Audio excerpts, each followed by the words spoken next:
percent last month compared to 2024. Stunning images of near-empty passenger planes are popping up on social media.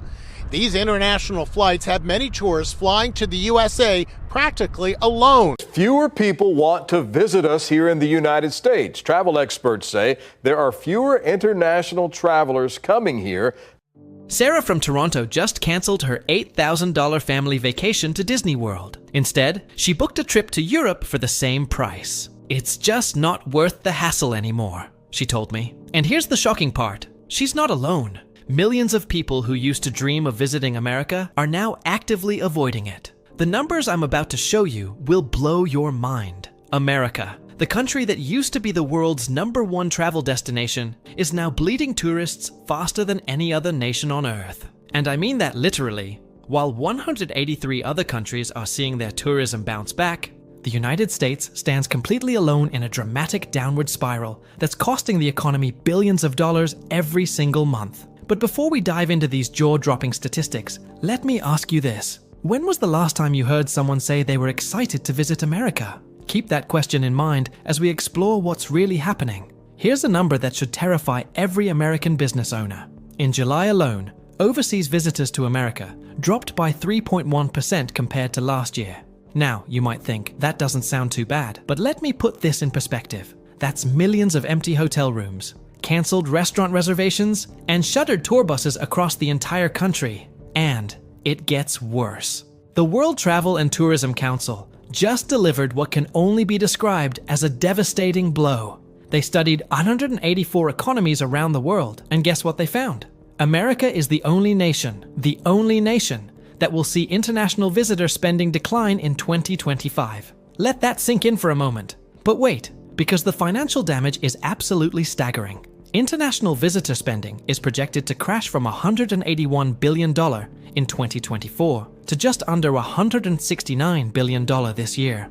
That's a massive $12.5 billion loss. Money that's just vanishing from the American economy. To put that in perspective, that's more than the GDP of some entire countries. Julia Simpson, president and CEO of the World Travel and Tourism Council, didn't hold back when she addressed this crisis. She said, and I quote, "This is a wake-up call for the US government. The world's biggest travel and tourism economy is heading in the wrong direction, not because of a lack of demand, but because of a failure to act. While other nations are rolling out the welcome mat, the US's government is putting up the closed sign." Think about that for a second. This isn't happening because people don't want to see the Grand Canyon or Times Square anymore. The desire to visit America is still there, but something else is driving people away, and what that something is will shock you. Tourism Economics now predicts an 8.2% drop in international arrivals for 2025. And here's the terrifying part. They originally thought it would be even worse at 9.4%. The firm stated bluntly that the sentiment drag has been substantial. Translation: people around the world are actively choosing not to visit America. But why? What's causing this unprecedented tourism collapse? Stay with me, because the real reasons behind this crisis are more complex and more alarming than you might think. Now, regardless of your political views, we need to look at the facts here. This decline isn't random or accidental. It's directly connected to specific policies and actions that have created what tourism experts are calling a perfect storm for American tourism. President Trump's tariff wars have sparked retaliation from major tourist-sending countries. But it's not just about trade, it's about perception. Aggressive immigration policies and controversial rhetoric have left potential visitors feeling genuinely unwelcome. Ryan Bourne, an economist at the Cato Institute, told reporters that the tourism decline is directly tied to both Trump's statements and his administration's policies, particularly trade conflicts and anxiety about immigration enforcement. But here's where it gets really personal, especially if you live near the Canadian border. Canadian visits to the United States have absolutely plummeted by 25.2% year-to-date, and in July alone, a devastating 37% drop. This isn't just statistics on a spreadsheet. These are real people making real decisions about where to spend their vacation money. Let me give you a concrete example of how bad this has gotten. Canadian residents made only 1.7 million return trips by car from the US in July. To understand how dramatic this is, we're talking about massive numbers compared to previous years. Entire communities that depend on Canadian tourists are struggling to survive. And the airlines? They're responding by cutting routes entirely. Air Canada has suspended 8 routes to the US this year and is using smaller aircraft for destinations like Las Vegas. But here's the kicker. They're adding 28 new international routes to Europe, the Caribbean, and South America instead. The money isn't disappearing. It's just going somewhere else.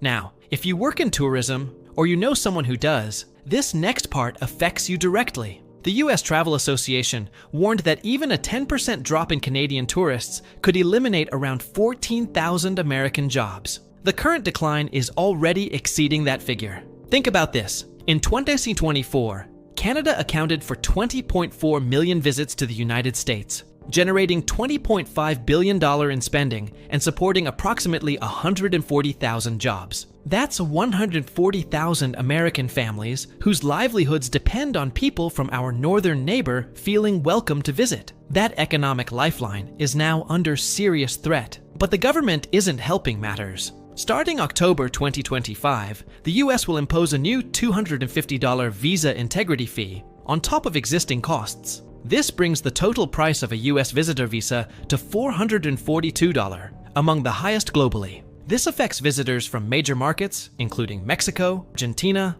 India, Brazil, and China. Gabe Rizzi, president of Altour, a global travel management company, called it exactly what it is when he warned that any friction we add to the traveler experience is going to cut travel volumes by some amount. It's economic suicide, plain and simple. And here's something that really drives home the human side of this crisis. Luisa Francine, a tourist from Brazil visiting Washington, D.C., captured the mood perfectly when she told reporters, "Everyone is afraid, scared. There's too much politics about immigration." This sentiment is echoing across the globe, turning America from a dream destination into a place people actively avoid. Can you imagine? America, the land of opportunity. The place people used to save for years to visit is now seen as somewhere to be afraid of. Major cities are already feeling the pain, and if you live in or near these places, you're probably seeing it firsthand. New York City has revised its 2025 projections downward by 400,000 tourists and $4 billion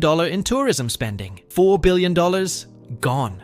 That's money that would have supported restaurants, hotels, Broadway shows, museums, and thousands of jobs. Las Vegas Convention and Visitors Authority reported an 8% drop in overall visitor volume from January to July 2025. In upstate New York, businesses along the Canadian border have experienced significant decreases in Canadian bookings, with some seeing 49% revenue drops. 49%. Imagine losing half your customers overnight. But here's what should really worry every American, whether you work in tourism or not.